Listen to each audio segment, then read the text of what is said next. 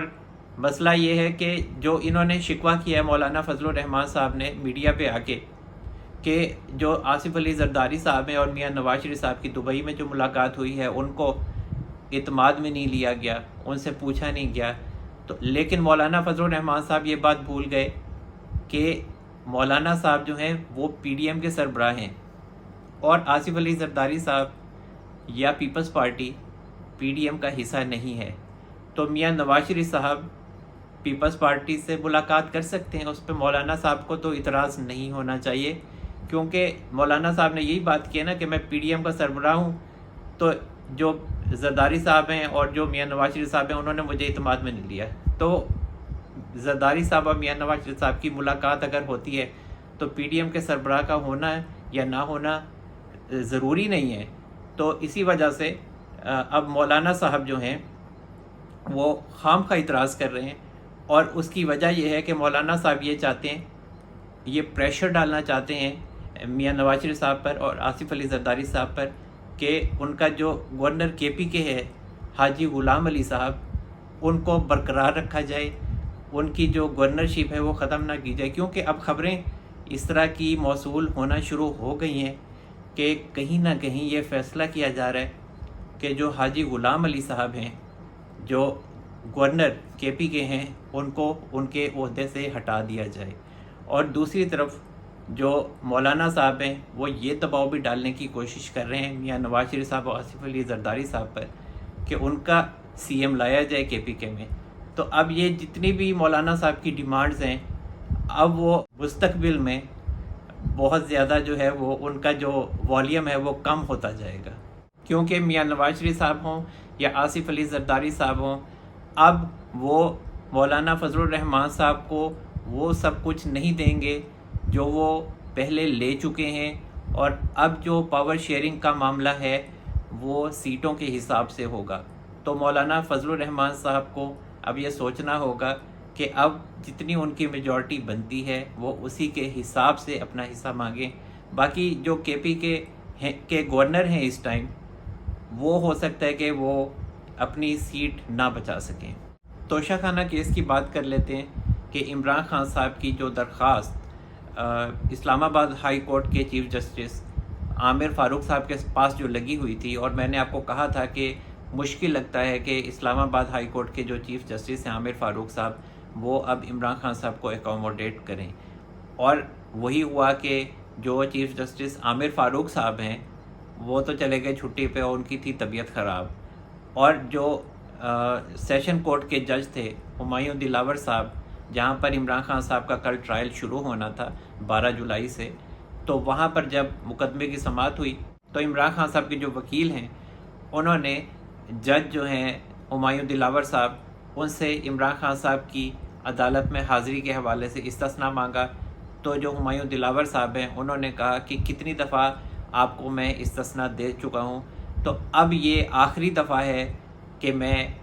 ملزم عمران خان صاحب کو استثناء دے رہا ہوں. تو اب آئندہ ایسا نہیں ہوگا. اور جو عمران خان صاحب کے وکیل ہیں انہوں نے جو جج ہیں ہمایوں دلاور صاحب ان سے کہا کہ ان کی جو درخواست ہے، ان کے موکل کی جو درخواست ہے وہ اسلام آباد ہائی کورٹ میں لگی ہوئی ہے اور اس کی آج سماعت ہے. تو اگر سٹے ہو جاتا ہے تو پھر ابھی آپ فی الحال اس کی سماعت نہ کریں. تو جو ہمایوں دلاور صاحب ہیں انہوں نے کہا کہ آپ کے جو موکل ہیں وہ بھی پیش نہیں ہوئے، اور اس کے علاوہ اگر سٹے ہو جاتا ہے اسلام آباد ہائی کورٹ کی عدالت میں اور جو چیف جسٹس ہیں عامر فاروق صاحب وہ اس کیس کے حوالے سے سٹے آرڈر کر دیتے ہیں، تو آپ پر لازم ہے کہ آپ وہ سٹے آرڈر لے کر آج 11 بجے جمع کروائیں. مطلب کل کا انہوں نے کہا تھا جو دن گزر گیا، ورنہ پھر ہم اپنی کارروائی شروع کریں گے. اور اس کے حوالے سے جو معاملہ پھر آگے سامنے آیا وہ یہی ہوا کہ جو جسٹس عامر فاروق صاحب ہیں چیف جسٹس ہیں اسلام آباد ہائی کورٹ، وہ عدالت میں آئے ہی نہیں، اور عمران خان صاحب کی جو درخواست ہے وہ بھی سنی نہیں گئی. اور اب خبر یہ آ رہی ہے کہ جو اسلام آباد ہائی کورٹ کے چیف جسٹس ہیں وہ آج بھی عمران خان صاحب کی درخواست کو ٹیک اپ نہیں کریں گے، اور عمران خان صاحب کی جو درخواست ہے وہ نہیں لگے گی، کیونکہ جو اسلام آباد ہائی کورٹ کے چیف جسٹس عامر فاروق صاحب ہیں ان کا بینچ ہی آج اویلیبل نہیں ہے. تو عمران خان صاحب کے لیے خاصی مشکلات ہیں. اور اگر سپریم کورٹ کے چیف جسٹس عمر عطا بندیاز صاحب بھی عمران خان صاحب کی درخواست کو ٹیک اپ نہیں کرتے تو پھر عمران خان صاحب کے لیے جو ٹرائل سے بچنا ناممکن ہو جاتا ہے. اور میں نے آپ کو بتایا تھا کہ کوئی ایسی نظیر نہیں ملتی کہ اگر ایک عدالت ٹرائل کورٹ جو ہے وہ کسی ملزم کے خلاف ٹرائل شروع کر دیتی ہے، فرد جرم عائد کر دیتی ہے، تو پھر کوئی بھی بڑی عدالت ٹرائل کے خلاف فیصلہ نہیں دیتی، کوئی سٹے آرڈر نہیں کرتی. تو اب اگر یہ ٹرائل شروع ہو جاتا ہے آج سے، تو پھر عمران خان صاحب کے لیے جو ان کو سزا ہونی ہے وہ 1.5 مہینے میں تقریباً ہو جائے گی، کیونکہ کہا جا رہا ہے کہ یہ جو سماعت ہے، جو ٹرائل کورٹ کی سماعت ہے، جو عمران خان صاحب کا ٹرائل ہے، اور جو گواہان ہیں ان کے گواہی کی روشنی میں یہ تمام جو معاملہ ہے یہ 1.5 مہینے میں نمٹ جائے گا اور عمران خان صاحب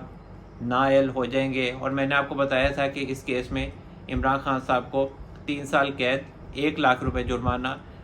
اور 5 سال کی نااہلی ہو سکتی ہے الیکشن ایکٹ کے آرٹیکل 174 کے تحت۔ تو جناب بات کر لیتے ہیں اسرائیل کی، کہ بلی جو ہے وہ تھیلے سے باہر آ چکی ہے، اور اسرائیل نے عمران خان صاحب کے حق میں بیان دیا ہے، اور وہی بیانیہ اپنایا ہے جو عمران خان صاحب اپنائے ہوئے ہیں 9 مئی کے واقعات کے بعد، کہ انسانی حقوق کی پاکستان میں خلاف ورزی ہو رہی ہے، ان کے کارکنوں کو جیلوں میں ڈالا جا رہا ہے، یہاں پہ جنگل کا قانون ہے، اور جن کا تعلق پی ٹی آئی سے ہے ان سب کے ساتھ جو ریاست ہے وہ ظلم کرنے میں لگی ہوئی ہے۔ تو جو عالمی دنیا ہے وہ اس کا نوٹس لے۔ اور اب اسرائیل نے جو بیان دیا ہے وہ بھی عمران خان صاحب کے بیان سے ہی متعلق ہے کہ پاکستان میں ظلم ہو رہا ہے اور بربریت کی جو ہے وہ انتہا کی ہوئی ہے ریاست نے۔ تو اس پہ اب جو ہمارے وزیر اعظم محمد شہباز شریف صاحب ہیں انہوں نے جو ہے وہ سخت موقف اپنایا ہے اور شٹ اپ کال دی ہے، اور پاکستان کی آفیشلی جو دفتر خارجہ ہے ان کی طرف سے بھی بیان جاری ہوا ہے کہ جو اسرائیل ہے وہ اپنے کام سے کام رکھے، اور ظلم کی انتہا جو ہے وہ تو اسرائیل نے کی ہوئی ہے فلسطینیوں کے ساتھ۔ اور وزیر اعظم میاں محمد شہباز شریف صاحب نے تو یہ بھی کہا ہے کہ اگر اسرائیل میں 9 مئی کا واقعہ ہوتا تو اسرائیل کیا کرتا، پھر ساری دنیا دیکھتی کہ اسرائیل نے کیا کرنا تھا، اور جو معصوم فلسطینیوں کو اسرائیل شہید کرنے میں لگا ہوا ہے تو وہ کون سی انسانیت ہے جس کی یہ پاکستان میں ظلم کی انتہا اسرائیل کو نظر آ رہی ہے۔ اور اس کے علاوہ ان کا یہ بھی کہنا تھا کہ اگر اسرائیل اتنا ہی زیادہ جو ہے وہ جمہوریت کا دعوے دار ہے تو اس کو یہ دیکھنا چاہیے تھا جب کیپٹل ہل میں لوگوں کو سزائیں دی جا رہی تھیں تو اس میں وہ کیوں خاموش رہا، تب وہ کیوں نہیں بولا۔ اور جو اسرائیل ہے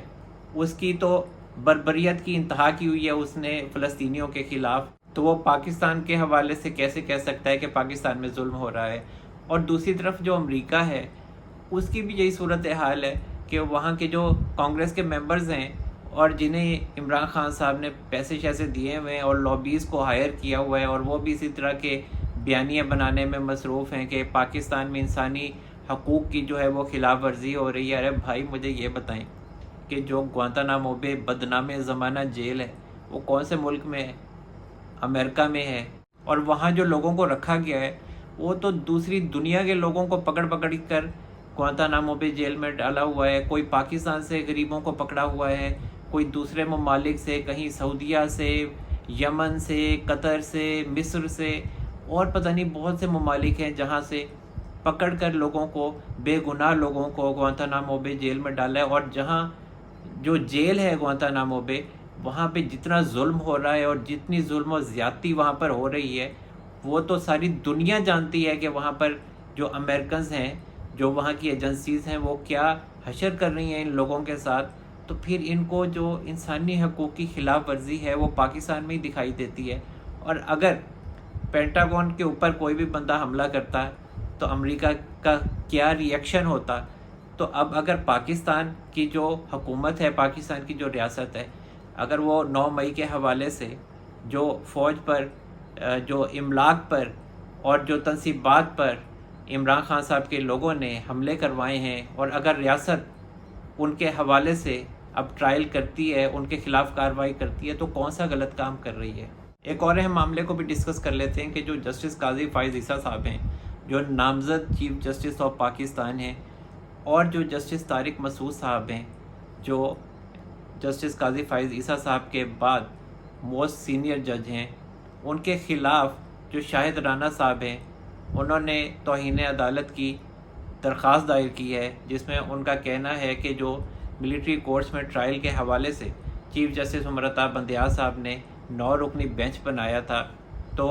جو چیف جسٹس امرتا بندیال صاحب ہیں ان کے حکم کی بھی ان دونوں ججز نے توہین کی ہے، اور جو چیف جسٹس امرتا بندیال صاحب نے بینچ بنایا تھا اس بینچ کی بھی توہین کی ہے۔ اور یہ دونوں ججز جو ہیں یہ توہین عدالت کی کارروائی کے مرتکب پائے گئے ہیں، اور انہوں نے پہلے دن ہی جو چیف جسٹس عمر عطا بندیال صاحب نے بینچ بنایا تھا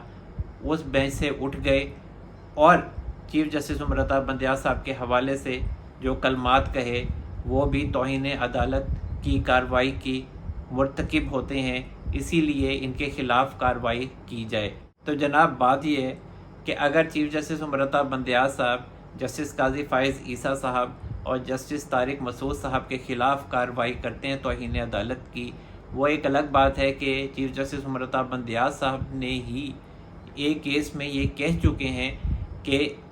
جو توہین عدالت کا معاملہ ہے وہ سپریم کورٹ اور توہین عدالت کرنے والے کے درمیان ہوتا ہے، اور سپریم کورٹ یہ خود فیصلہ کرتی ہے کہ انہوں نے اس کو معاف کرنا ہے یا اس کو سزا دینی ہے۔ اب اگر چیف جسٹس عمر عطا بندیال صاحب، جسٹس قاضی فائز عیسیٰ صاحب اور جسٹس طارق مسعود صاحب کے خلاف کارروائی کرتے ہیں توہین عدالت کی، تو پھر کارروائی جو ہے وہ چیف جسٹس عمر عطا بندیال صاحب کے خلاف بھی ہو سکتی ہے، اور اس کے علاوہ جو جسٹس منیب اختر صاحب ہیں، جسٹس اعجاز الاحسن صاحب ہیں، ان کے خلاف بھی کارروائی ہو سکتی ہے، کیونکہ یہ جو 3 رکنی بینچ ہے انہوں نے جسٹس قاضی فائز عیسیٰ صاحب کا اور جسٹس امین الدین صاحب کا جو جوڈیشل آرڈر تھا اس کی خلاف ورزی کی، اور 4 اپریل کو 14 مئی کے پنجاب میں الیکشن کے انعقاد کا فیصلہ دیا، کیونکہ جو جسٹس قاضی فائز عیسیٰ صاحب تھے اور جسٹس امین الدین صاحب تھے، انہوں نے حافظ قرآن کے 20 نمبروں کے حوالے سے جو کیس تھا اس میں ایک جوڈیشل آرڈر دیا تھا، جس میں ان کا کہنا تھا کہ چونکہ پریکٹس اینڈ پروسیجر بل کے حوالے سے جو معاملہ ہے وہ پارلیمنٹ میں ہے، اور سپریم کورٹ کے جو قوانین ہیں ان کے حوالے سے معاملات چل رہے ہیں اور معاملات جو ہیں وہ پارلیمنٹ میں ہیں، تو جب تک یہ قوانین نہیں بنتے اس وقت تک جو 184 سب آرٹیکل 3 کے جتنے بھی کیسز ہیں اور جو معاملات ہیں وہ بند کر دیے جائیں۔ لیکن چیف جسٹس عمر عطا بندیال صاحب نے، جو جسٹس قاضی فائز عیسیٰ صاحب ہیں اور جسٹس امین الدین صاحب ہیں، ان کا جو فیصلہ تھا اور جو جوڈیشل آرڈر تھا اس کو پہلے تو ایک سرکولر نوٹ کے ذریعے ختم کروانے کی کوشش کی، اور پھر اسی دن ایک بینچ بنایا گیا 6 رکنی، اور اس کی جو سربراہی تھی وہ جسٹس اعجاز الاحسن صاحب نے کی۔ اس میں جسٹس منیب اختر صاحب تھے، جسٹس عائشہ ملک صاحبہ تھیں، جسٹس مظاہر علی اکبر نقوی صاحب تھے، جسٹس محمد علی مظہر صاحب تھے، اور جسٹس حسن اظہر رضوی صاحب تھے۔ تو ان لوگوں نے 2 منٹ میں جو جسٹس قاضی فائز عیسیٰ صاحب کا جوڈیشل آرڈر تھا اس کو اڑا کے رکھ دیا، اور جو جسٹس قاضی فائز عیسیٰ صاحب اور جسٹس امین الدین خان صاحب کا جو بینچ تھا اس میں جو تیسرے جج تھے وہ جسٹس شاہد وحید صاحب تھے، اور جسٹس شاہد وحید صاحب جو لاہور ہائی کورٹ ہے وہاں سے وہ آئے تھے اور بہت جونیئر جج ہیں، اور ان کے بڑے مشہور زمانہ جو ہیں وہ ریمارکس ہیں توشہ خانہ کے حوالے سے، جو عمران خان صاحب کا کیس لاہور ہائی کورٹ میں لگا ہوا تھا، تو انہوں نے وہ کیس سنا تھا جب یہ لاہور ہائی کورٹ میں تھے۔ تو ان کا کہنا تھا کہ ہو سکتا ہے کہ عمران خان صاحب نے